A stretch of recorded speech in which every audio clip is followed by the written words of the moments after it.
ساڵی تازە پیرۆز بێ. ساڵی تازە پیرۆز بێ.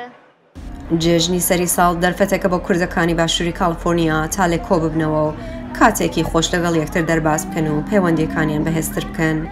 پەروەردەکردنی مناڵەکان کە لێرەن و دوور لە وڵاتی کوردستانن زۆر بایەخی پێبین. ئەویش یەکێ لەو ڕێگایانە ئەوەیە کە لە ڕێگای موسیقا و لە ڕێگای گۆرانی کوردی و لە ڕێگای ئەوە کە بەیەک و کۆ ئەبنە و زۆر لە منداڵەکانمان بەو جۆرە توانیوە زمانەکەی خۆیان حەفزکەن. هاتووم دەو بەرنامەیەدا بەشداریم کردووە.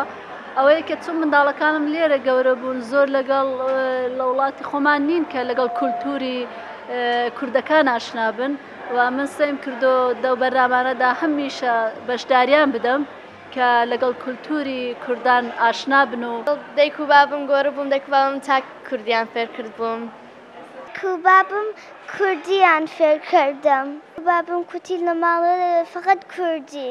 بەرپرسیارەتیمان هەیە کە کەلتورێک بە زیندوی بهێڵینەوە، چ جای لە کوردستان بێت چ جای لە دەرەوەی کوردستان بێت و ئێمە پاڵپشتی ئەو خەڵکانین کە لە کوردستان ئاژین بە شێوەیەک لە شێوەکان بە هەر شێوەیەک بێ بتوانین پژگیریان بۆ پەیدا بکەین لە نێو کۆمەڵگای ئەمریکی بێ یان لە کۆمەڵگای بیانیەکانی تردا بتوانین ئەو پردەی پەیوەندی دروستکەین و دروست نابێ ئەوەش دروست نابێت لە کاتێکا ئێمە خۆمان بیرمان بچێتەوە چی.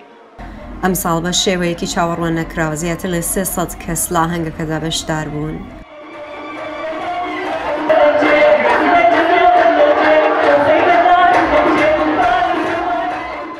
جێژنی سەری ساڵ بە ئامانجی دروستکردنی بیرەوەریەکی خۆش، بەهێزکردنی پەیوەندیەکان و دروستکردنی بەرپرسیارەتی لە کۆمەڵگە دەیان ساڵە لە باشووری کالیفۆرنیادا بەڕێوە دەچێت. ئاڤاهۆما، دەنگی ئەمریکا، کالیفۆرنیا.